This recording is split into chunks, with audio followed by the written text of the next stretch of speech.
Fala, crente! Seja muito bem-vindo ao podcast Atos 242, um podcast que tem como objetivo espalhar o conhecimento bíblico.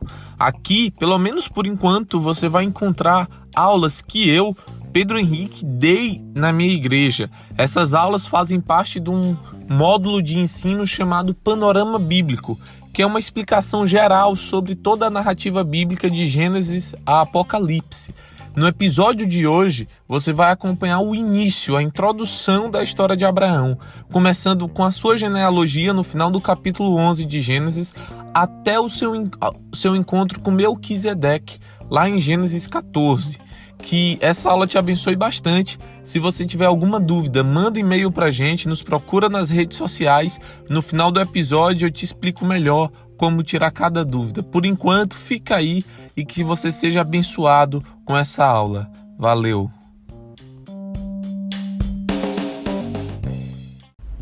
Então, a gente vai continuar o nosso estudo bíblico. A gente já estudou a criação, a gente já estudou a queda, nós vimos sobre o dilúvio e no último domingo que teve aula, a gente aprendeu sobre a Torre de Babel, né? E uma das coisas que eu tenho frisado bastante nesse início de estudo do panorama bíblico é que Deus fez uma promessa em Gênesis, não é isso? E essa promessa é que viria um descendente da mulher que pisaria a cabeça da serpente, sendo a serpente aquilo que representa todo o mal que tem no mundo, não é isso? E aí a Bíblia fala de genealogias, e eu fui falando como é que representava e como é que se desenvolvia esse tema ao longo das Escrituras. E aí na aula passada a gente encerrou essa primeira parte da era da criação, que é o início de todas as coisas. A partir de agora a gente vai estudar os patriarcas. Como assim? O que é que acontece? A partir do capítulo 12 de Gênesis até os 50, você vai ver que a Bíblia fica mais focada, ela fica mais específica na história que ela conta. Ela passa a contar a história de pessoas que vão dar origem a Israel. Então, por exemplo, do capítulo 12 ao 25, a gente tem a história de Abraão. Do 25 e 26, a gente tem a de Isaac. Do 27 ao 36, a gente vê a história de Jacó e de seus filhos, os 12, né, que ele teve. E do 37 ao 50, a gente vê a história de José. Então, a gente pega esses 4 personagens, Abraão, Isaac, Jacó e José, e a gente vai chamá-los de patriarcas, tá? Vai estudar um pouco sobre eles. E aí, é claro que no momento oportuno, a gente vai ver um pouquinho sobre as outras tribos também, né? Tribo de Judá, Manassés, etc. E aí a gente vai falar só sobre os patriarcas, para depois a gente falar sobre o Êxodo, que é a saída de Israel do Egito, tá bom? Então, as próximas aulas vão ser focadas nesses caras. Especialmente Abraão vai demorar mais, porque Abraão e Jacó são caras que a Bíblia fala bastante sobre eles. Então, a gente vai passar mais de uma aula em Abraão, mais de uma aula em Jacó, certo? E aí o que é que acontece? Hoje nós vamos falar sobre Abraão, a primeira parte da história, e na próxima aula, se Deus quiser, a gente vai falar sobre o restante da história de Abraão, tá bom? Então hoje vai ser Abraão, próxima aula Abraão, se Deus quiser um pouquinho de Isaac, ou tudo de Isaac, depois Jacó. A Jacó nós vamos dividir em 2, porque Jacó também é uma história bem longa, e José é outro que a história é longa, mas eu acho que José a gente consegue fazer numa aula só, tá bom? Então antes de estudar a vida de Abraão, eu quero que vocês abram a Bíblia em Gênesis 11, versículo 10. Pronto, se tu abrir a Bíblia em Gênesis 11, 10, você vai perceber que a partir desse versículo a gente tem uma genealogia, certo? Começa falando assim, ó. São estas as gerações de Sem. Sem é filho de quem? Noé. O que é que Noé falou para Sem depois do dilúvio? Que ele ia ser abençoado, né? Bendito Deus de Sem. E que Canaã serviria Sem e que o outro filho seria parceiro, né, de habitar nas mesmas tendas, que é Jafé. E aí começa no versículo 10 essa genealogia e ela vai até o versículo 32. Na verdade, se tu ler o versículo 27, você vê o nascimento de Abraão, que o versículo 27 fala assim: são estas as gerações de Tera. Tera gerou a Abraão, Naor e Harã. Então pronto, Abraão nasce aqui. E ele é descendente de Sem. E aí eu venho traçando desde Gênesis 3, 4 para vocês, a genealogia que vai dar origem a Cristo. E aqui tem mais um pedaço dela que dá até Abraão. E algumas coisas eu quero chamar a atenção de vocês nessa genealogia. Eu tenho falado que as genealogias são importantes, né? Teve uma genealogia que eu mostrei que o significado de cada nome formava uma frase, eu mostrei a questão dos anos. E nessa genealogia eu quero chamar a atenção para duas coisas. A primeira é a vida desses caras. O tanto de tempo que eles vivem. Vamos prestar atenção? Vamos ler o versículo 10 e o 11. Diz assim: são estas as gerações de Sem. Ora, ele era da idade de 100 anos quando gerou Arfaxade, 2 anos depois do dilúvio.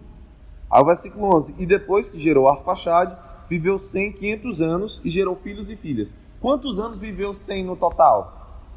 600. Aí vamos lá para o versículo 32. E havendo Tera é o pai de Abraão, vivido 205 anos ao todo, morreu em Harã. Prestaram atenção como teve uma mudança grande? Sem viveu 600 anos e Tera viveu só 205. E se tu for pegar a genealogia, todos eles viveram menos do que 100. Não 100 anos, 100, a pessoa 100. Por quê? Por que a expectativa de vida está sendo reduzida? Por que as pessoas estão vivendo menos? Primeiro motivo, se tu voltar às páginas, se tu olhar Gênesis capítulo 6, versículo 3, olha o que é que fala. Então disse o Senhor: o meu espírito não agirá para sempre no homem, pois este é carnal e os seus dias serão 120 anos. Então em Gênesis 6, 3, Deus já está limitando a expectativa de vida do ser humano. Por causa do quê? Por causa do pecado. Então aqui, nessa genealogia, você já começa a ver os efeitos disso. Porque os caras viviam 700, 900, 800 anos, agora o cara vive 600, e o outro, o bisneto, sei lá, o trineto dele, só vive 200. Abraão, se tu for olhar depois, Abraão morreu com 165 anos, ou seja, menos ainda do que Terã. A expectativa de vida vem sendo reduzida para chegar no quê? Nos 120 anos que Deus falou, né? Talvez por esse período o pessoal não estivesse ligando muito. Deus falou que era 120, mas meu avô viveu 400. Só que aí foi diminuindo até chegar no que Deus tinha dito que seria por causa do pecado. Tudo bem? A outra coisa que eu tinha dito para vocês sobre genealogia é que geralmente a genealogia vem e de repente pega um carinha, uma pessoa e diz alguma coisa sobre aquela pessoa. Então a Bíblia está querendo chamar atenção a respeito disso. E o que é? Se tu for olhar o versículo 30, diz assim: Sarai era estéril e não tinha filhos. Até aí. Por que eu estou chamando a atenção disso? Vamos voltar para Gênesis 3. O que é que Deus prometeu? De onde é que viria a pessoa que iria acabar com o mal? Da descendência da mulher. E aqui a mulher não pode gerar filhos. Ou seja, chegou num conflito. Você está lendo a Bíblia, né? Imagina você está ouvindo essa história pela primeira vez e tem essa promessa de Deus que vem uma pessoa. Aí de repente você chega num ponto da história que não tem como mais vir essa pessoa. Por quê? Era da mulher que ia vir o Salvador e agora não tem mais a mulher como gerar porque ela é estéril. E aí fica esse conflito. E agora, como é que Deus vai continuar a promessa dele? Então, um dos motivos que eu acho que a Bíblia é tão enfática em dizer que ela era estéril é para provar que realmente vem de Deus o prometido, o ser humano prometido que vai pisar na cabeça da serpente. Amém? Para Deus deixar claro, olha, não vem de coisa humana, sou eu que vou criar esse negócio. Porque Sarai, que era a mulher de Abraão, que ia dar continuidade, não pode ter filho. Então assim, é como se você chegasse num beco sem saída da história. E agora? Para onde é que a gente vai? Você tem que continuar lendo para continuar entendendo a história. Você continuar entendendo para onde é que a Bíblia está caminhando e como é que vai se cumprir a promessa de Deus da vinda do Messias, daquele que pisa na cabeça da serpente. Amém? Então eram essas duas coisas que eu queria ressaltar nessa genealogia. Tudo bem? Só que é engraçado. Outra coisa, aliás, falando ainda sobre a esterilidade de Sara, Abrão, que é o primeiro nome de Abraão, né? Só depois ele vira Abraão. Abraão significa pai exaltado. Mas como é que esse cidadão vai ser um pai exaltado se a esposa não pode dar filho? Não é? E aí fica um negócio assim. O nome Sarai, algumas pessoas, eu não achei isso, mas eu li, preparando a aula, algumas pessoas falando que o nome Sarai significa mãe governadora. Como é que ela vai ser mãe governadora se não tem menino? Na minha pesquisa, que eu fui olhar no dicionário de significados da palavra hebraica, eu achei que Sarai significa princesa, na verdade. Princesa. Foi o que eu achei. E aí você pensa, poxa, tem um pai exaltado e uma princesa, e princesa da... O que é que nasce de uma princesa? Um príncipe. Não é? Mas ela não pode ter esse príncipe. Então você chega num ponto, é claro que a gente está num ponto da história que a gente já sabe o que aconteceu. Mas se você é um israelita no deserto, ouvindo pela primeira vez essa história, que foi Moisés contando para eles no deserto, você fica, caramba, e agora? Né? Deus prometeu que ia acabar com a serpente, mas não tem como ter, porque a princesa não vai ter filhos, e o pai exaltado não vai ter ninguém. Amém? E é isso. E outra coisa que eu queria chamar a atenção é bem aqui no versículo 31, que fala que Tera, que é o pai de Abraão, seu filho, e ele pegou Abrão, pegou Ló, pegou Sarai, e eles saíram da terra de Ur dos caldeus para Harã, certo? Que é uma outra cidade. Eu olhando o significado dos nomes, porque depois de dar aula em Gênesis eu fico só olhando o significado dos nomes agora, né? Porque sempre tem um significado. Harã significa montanhês, né? Então provavelmente essa cidade de Harã devia ser num topo de montanhas. E eu fui olhar na minha Bíblia, tem aqui o mapa do Antigo Testamento. Se tu for olhar, Ur dos Caldeus é bem no sul da Mesopotâmia. Harã já é mais em cima, pelo que eu vi aqui, realmente parece ser uma região mais elevada do que a outra. Ur dos Caldeus está próximo do Golfo Pérsico, que é um local que o rio desemboca. Então, local de desembocadura de rio é sempre um local de baixa altitude. Por quê? O rio está desaguando no mar. Então, a praia, todo mundo sabe que o nível zero é na praia, né? Então pelo menos em relação a Harã, estava mais baixo, certo? Só que as duas cidades ficam na região da Babilônia. Sabe o que é mais interessante? Porque o versículo diz que eles saíram em direção à terra de Canaã, que é a terra prometida, né? Só que eles param em Harã, ou seja, eles param no meio do caminho.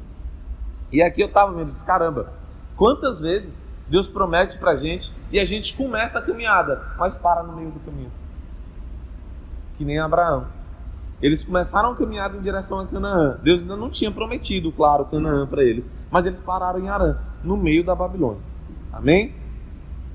Tudo bem? E aí, encerrando essa genealogia, a gente chega em Gênesis 12. Que aí sim a gente vai começar a estudar a história de Abraão, realmente. Que, como eu disse para vocês, ainda não é Abraão, é Abrão, que é pai exaltado. Tudo bem? E aí, o capítulo 12 é muito importante, porque a promessa feita em Gênesis 3, de que viria um homem e pisaria na cabeça da serpente, eu falei que em Noé, Deus faz uma aliança, que é como se ele já estivesse refinando mais a promessa. E a partir de agora, os próximos capítulos, ou seja, do 12 ao 25, que fala da história de Abraão, você vai ver essa promessa sendo desenvolvida e reforçada em vários momentos, tá bom? E a gente vai estudar um pouco essa promessa que Deus fez para Abraão, porque ela vai se desenvolvendo ao longo dos capítulos e você vai tendo uma compreensão melhor do que Deus estava falando quando ele disse que viu um homem da descendência da mulher para pisar na cabeça da serpente, e aí ele fala com Abraão, ou seja, Deus está refinando essa promessa, amém? Então vamos começar. Gênesis 12, do versículo 1 ao 3. Fala assim, ó. Ora, disse o Senhor a Abrão: sai da tua terra, da tua parentela e da casa do teu pai, e vai para a terra que te mostrarei. E de ti farei uma grande nação, e te abençoarei e te engrandecerei o nome. Sê tu uma bênção. Abençoarei os que te abençoarem, e amaldiçoarei os que te amaldiçoarem. Em ti serão benditas todas as famílias da terra. Pronto, ponto. O que é que Deus falou? Lá em Gênesis vai vir alguém da descendência da mulher que vai acabar com o mal. Aí aqui você tem uma promessa que a partir de alguém, toda a terra vai ser abençoada. Ou seja, a promessa está continuando. Deus está pegando lá de Gênesis 3 e trazendo para a vida de Abraão. Tudo bem? Aí a primeira coisa que eu quero falar da promessa é que Deus não começa prometendo, ele começa dando uma ordem. Qual é a ordem que Deus dá? Sai da tua terra e vai para a terra que eu vou te mostrar. Ou seja, Abraão saiu sem saber para onde ele ia. Isso é fé demais, porque ele saiu sem saber para onde ia. Porque Deus disse assim, eu vou te mostrar o lugar. A primeira pergunta que eu quero fazer para vocês é, por que Deus manda Abraão sair da terra?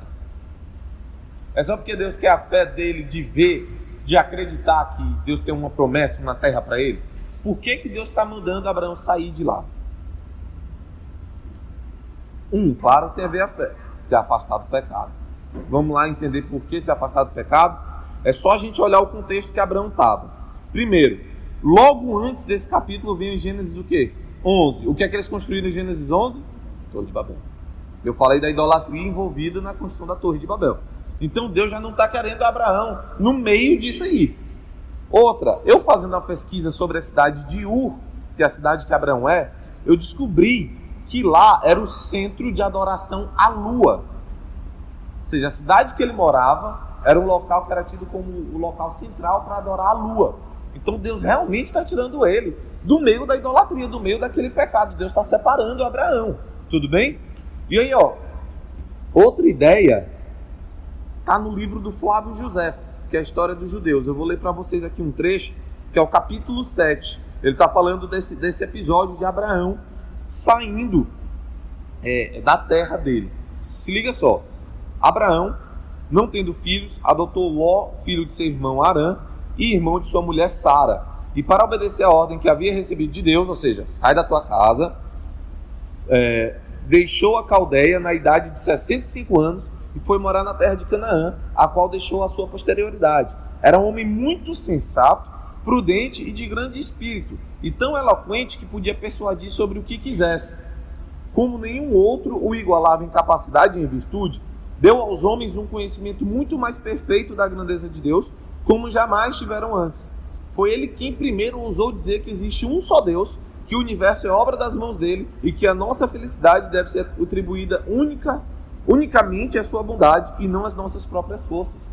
Olha só, Flávio José escrevendo sobre Abraão, ele disse, não, ele foi o primeiro a dizer que só devia adorar um Deus, e não todos os outros que tinham lá no meio dele. Como eu falei para vocês, o panteão de deuses babilônico tinha em torno de 3.000 divindades. E Abraão chega dizendo, não, só tem um. Só tem um.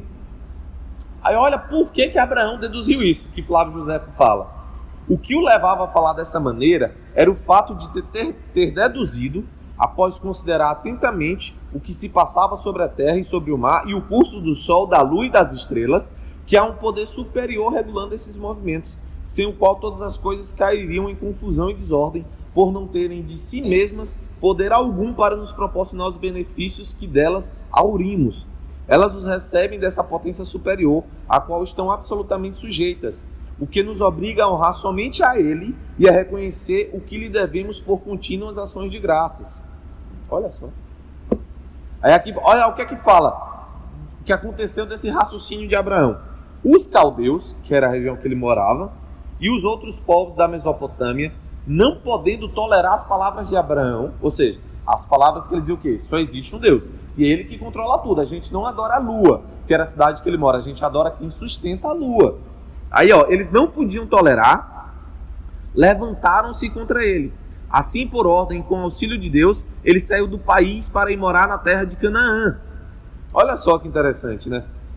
Tá, claro que isso é um livro do Flávio José, não é tido como a Bíblia. Mas é engraçado o relato dele, porque ele aponta o quê? Que Abraão saiu, entre outros motivos, por perseguição. Porque ele foi o primeiro a dizer que estava tudo errado e os vizinhos não queriam aceitar o raciocínio de Abraão. Amém? Então, pode ter sido isso? Pode. É o que José relata aqui na tentativa de reescrever a história do judeu. A Bíblia não diz isso. O que a Bíblia permite a gente entender é realmente que existia um ambiente de idolatria e que Deus está tirando ele de lá. Mas José traz essa outra narrativa, de que ele se levantou quase como um evangelista, né? Dizendo assim, não pode. E o que eu acho mais engraçado no relato de José é que Abraão chegou a deduzir isso pela natureza, não é isso? Ele viu o sol e a lua, que eu li aqui para vocês. Se tu for ler Romanos, capítulo 1, Paulo diz justamente a mesma coisa. O que é que Paulo fala? Que as pessoas não são desculpáveis de não crer em Deus porque os atributos divinos, visíveis e invisíveis, se fazem conhecer pela criação. É engraçado isso, né? A Bíblia fala isso e José relata. E é engraçado porque José era contemporâneo de Paulo. E assim, José era judeu, então provavelmente ele não buscou ler os escritos de Paulo e tal. E eles contam a mesma coisa de maneiras diferentes. Eu achei isso interessante. Tudo bem? Isso é o primeiro mandamento, sai da tua parentela. Aí Deus vai depois de dizer, sai da terra, que eu vou te mostrar, eu vou te dar, Deus fala algumas coisas para Abraão. Primeiro, que ele vai fazer ele grande, uma grande nação. Segundo, que ele vai ser abençoado, que o nome vai crescer e que ele tem que ser uma bênção para os outros. Isso está bem no finalzinho, quando diz assim, na minha versão diz, ser tu uma bênção. Algumas outras versões traduzem melhor, dizem assim, e você vai ser uma bênção para os outros. Ou seja, Deus está chamando Abraão não só para Abraão ter uma vida boa, mas para a partir de Abraão outras pessoas receberem a mesma bênção que Abraão está recebendo. Tudo bem?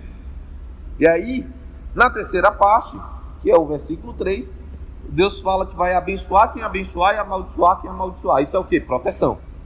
Então Deus está dizendo, olha, eu quero que você vá para um local. Deus está dando uma missão, vamos dizer assim, para ele. Depois Deus está dizendo quem ele vai ser. E no final Deus está dizendo o quê? Que vai proteger ele durante esse caminho. Amém? Tranquilo? E aí vem uma outra pergunta. Porque assim, eu li o que José escreveu a partir dos estudos dele lá, pesquisando no século I. Mas José era um judeu. Então ele pode ter muito bem aqui tentado dar uma valorizada em Abraão. Mas olhando só para a Bíblia, sem considerar essa fonte extra-bíblica, como eu disse, é extra-bíblica, então a gente considera o que está escrito aqui em primeiro lugar. Por que vocês acham que Deus chamou Abraão? O que é que a Bíblia mostra que Deus chamou Abraão? A resposta mais provável que eu acho não é nem o coração, é a graça. Favor de Deus. Deus diz assim, Abraão, é contigo o meu negócio. Claro que se José tiver certo no escrito dele de que Abraão foi o primeiro a dizer que só existia um Deus, Abraão tinha um coração sensacional. Mas a Bíblia não diz isso pra gente. Então a única coisa que eu consigo pegar, por exemplo, é isso. A graça. Deus foi gracioso com Abraão. Resolveu dizer, não, é contigo o meu negócio. Assim como ele é gracioso com a gente, né? Se tu for olhar, talvez na tua família você seja o único crente. Você está vendo mais ou menos o que Abraão vivia. Você tem um grupo de pessoas que está seguindo outros deuses, outras crenças, e de repente Deus pegou você. Graça. Tá? E aí, no versículo 7, Abraão já está em Canaã e Deus fala para ele, eu vou te dar essa terra, essa descendência. E aí eu quero estruturar a promessa que é falada para a gente aqui entre o versículo 1 e 9 de duas maneiras.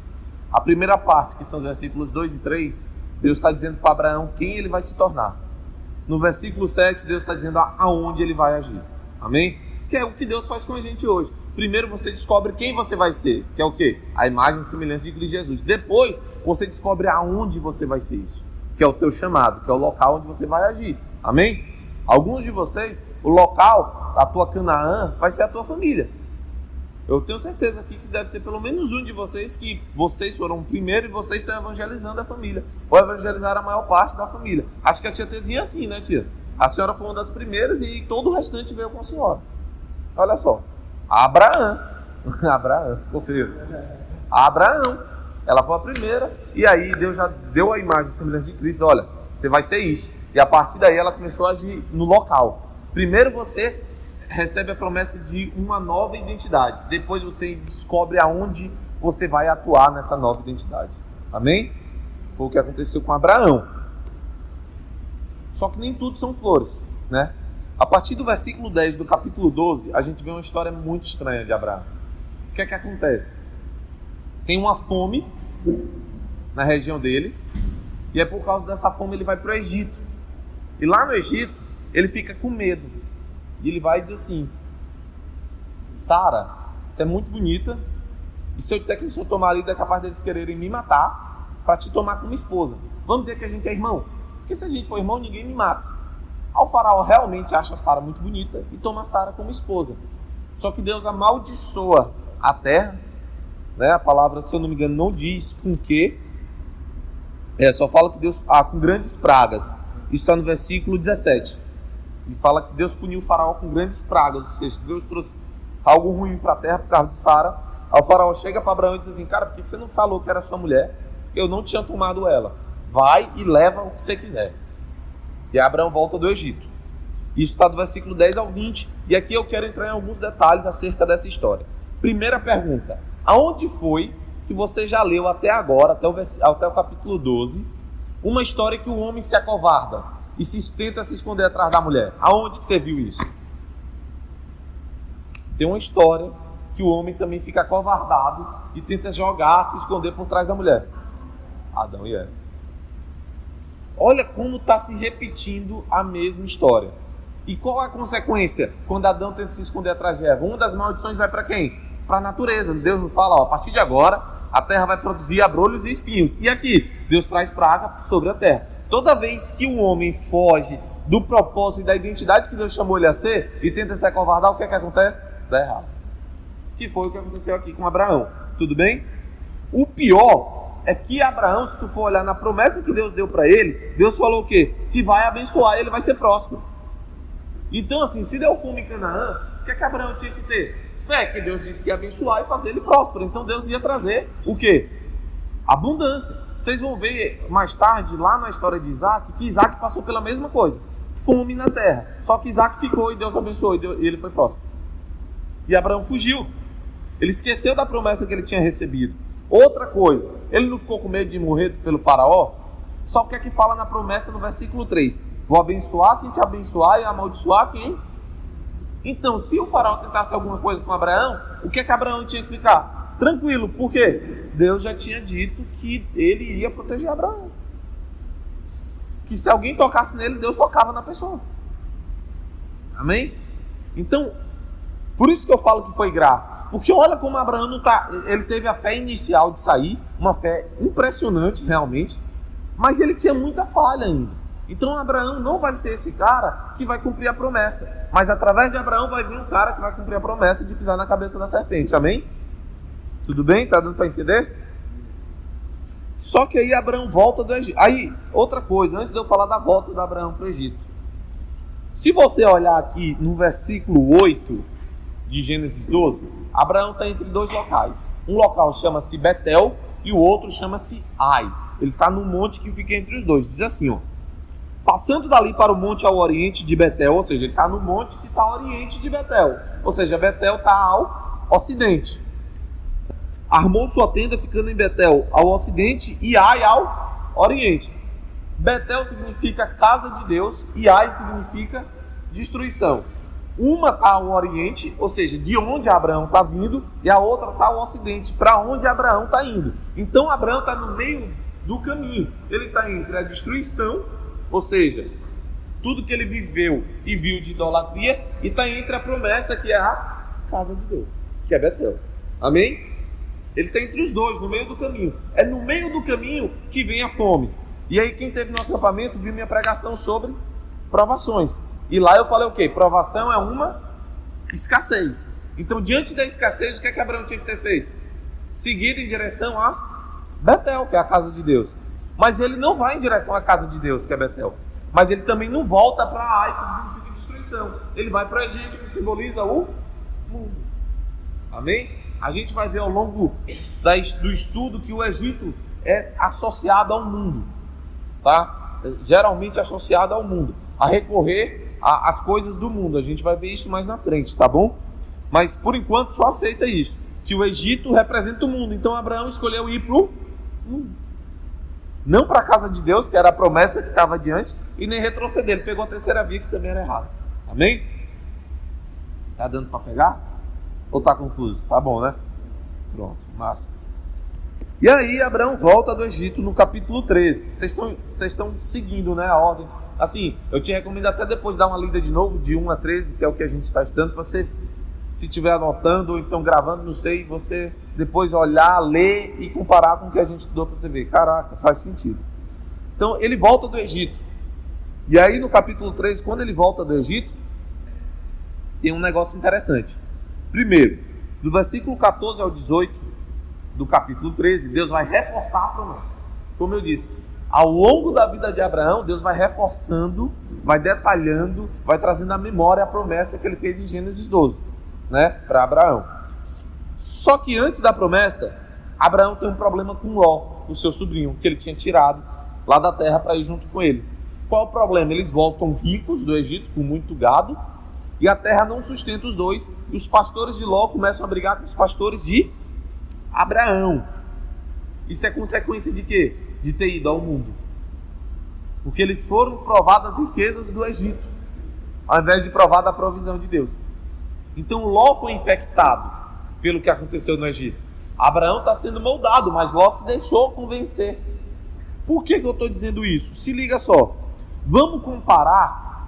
Ló e Abraão, nesse capítulo, eles olham para o mesmo lugar, mas eles têm visão diferente acerca da terra. Vamos comparar o olhar de Ló para a terra do olhar de Abraão para a terra? Vamos lá, vamos olhar o 13, versículo 10. Diz assim: levantou Ló os olhos e viu toda a campina do Jordão, que era toda bem regada, antes de haver o Senhor destruído Sodoma e Gomorra, como o jardim do Senhor, como a terra de onde? Com o que Ló está comparando a terra? Egito. Então o olhar de Ló já não é um olhar que vê a terra com a perspectiva do Senhor. O olhar de Ló é o olhar que olha para encontrar o quê? Os traços do Egito, que é o mundo. Então Ló olha para a terra e diz assim: aqui parece o lugar que eu gosto, que é o mundo. Eu quero essa terra. E aí é engraçado porque fala que como o jardim do Senhor. Qual era o jardim do Senhor? O Éden. Qual o significado de Éden? Delícias. Jardim do Éden no jardim dos prazeres. Então Ló olhou para a terra e disse aqui: opa, aqui eu tenho prazeres. Aqui parece com o Egito. Então Ló está olhando o quê? Para o mundo. Está desejando o mundo. A perspectiva mudando. Ló foi contaminado. Tudo bem? Pô, dá uma pregação isso aqui, né? Acho que eu vou anotar uma palavra sobre isso. Sobre a visão de Ló e a visão de Abraão. Aí quando eu pregar, vocês fingem surpresa, tá bom? Tá.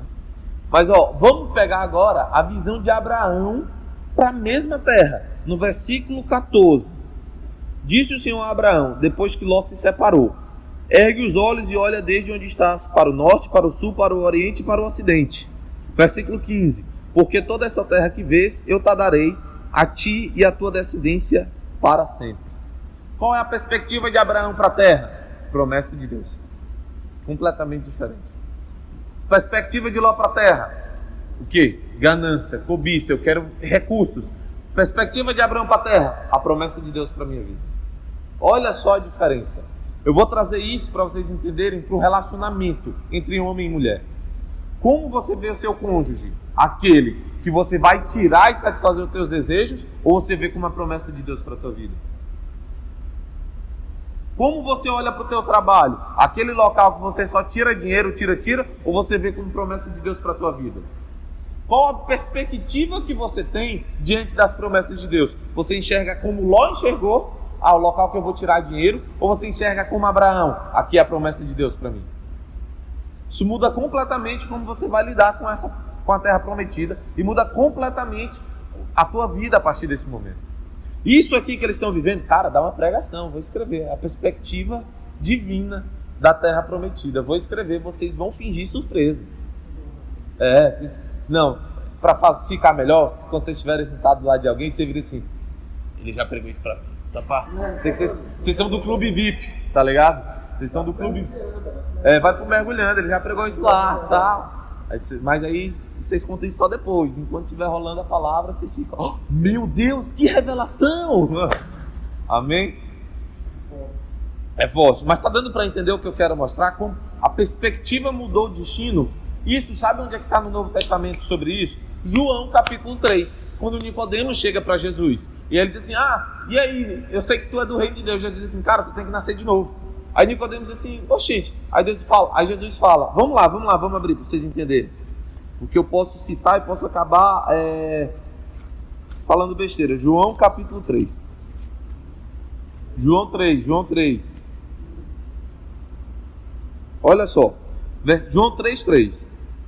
A isto respondeu Jesus. Isto o quê? Nicodemos acabou de dizer que Jesus vem de Deus. Aí Jesus responde para ele: em verdade te digo que se alguém não nascer de novo, não pode ver o reino de Deus. Perguntou-lhe Nicodemos: como pode um homem nascer sendo velho? Pode porventura voltar ao ventre materno e nascer segunda vez? Respondeu Jesus: em verdade te digo, quem não nascer da água e do Espírito não pode entrar no reino de Deus. O que é nascido da carne é carne, o que é nascido do Espírito é Espírito.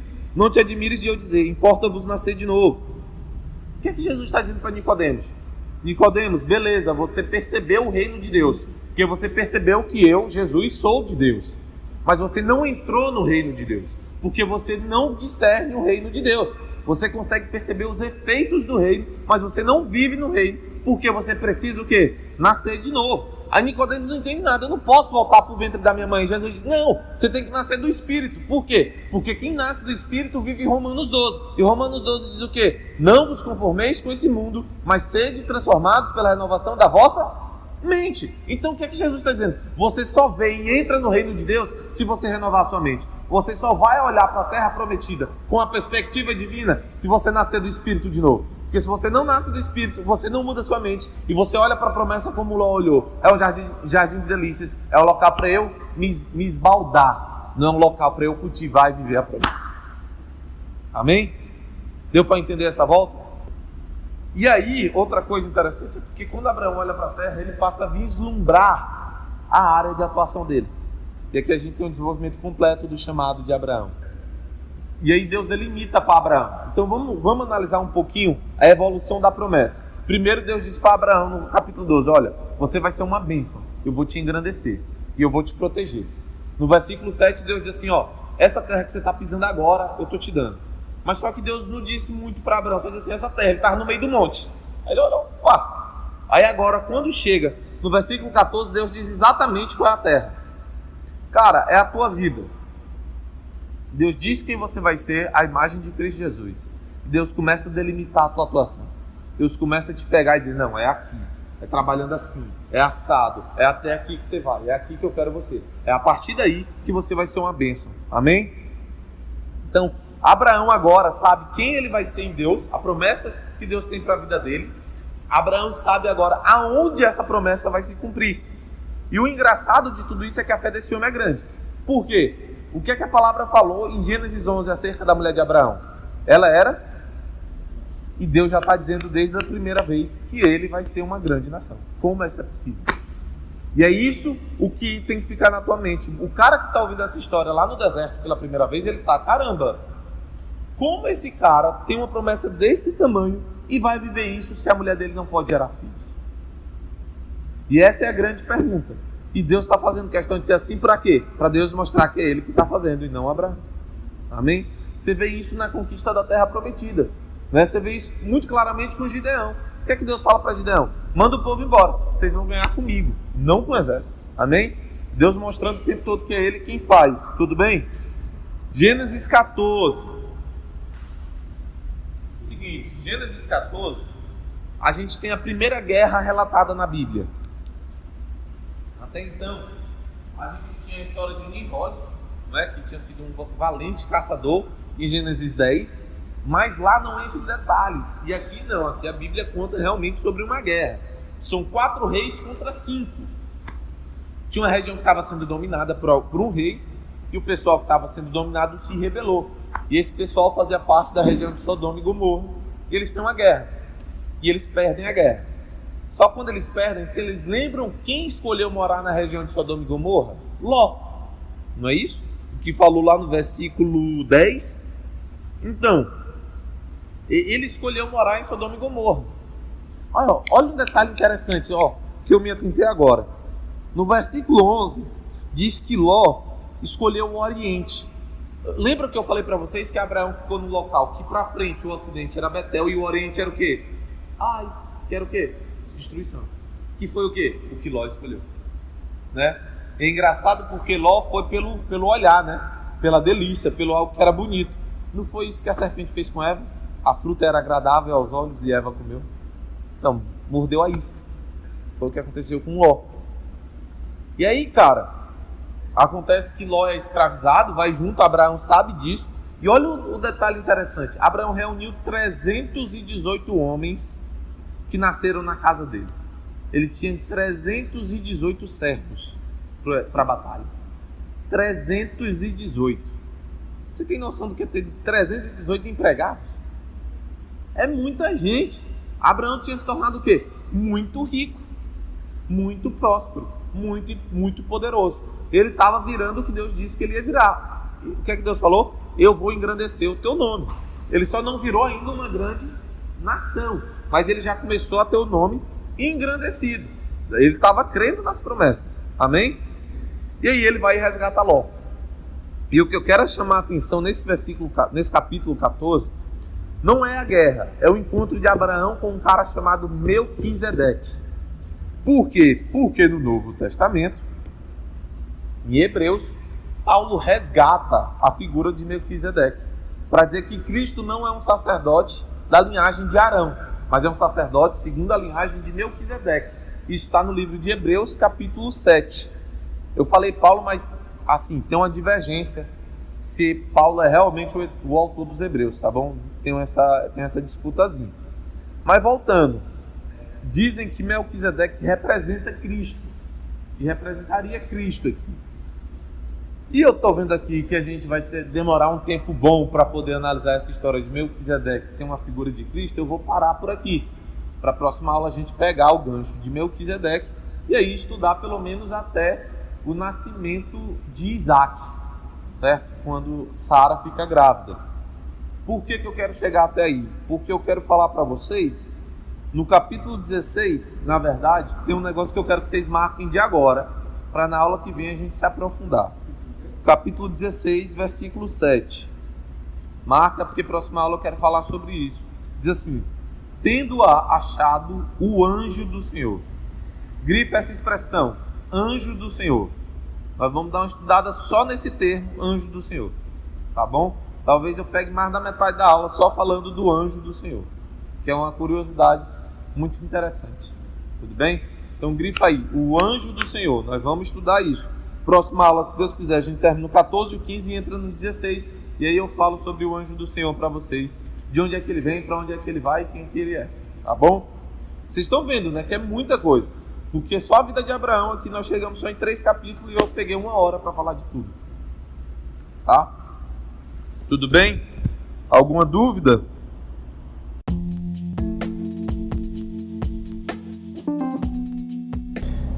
E aí, crente? Espero que você tenha sido abençoado com essa aula.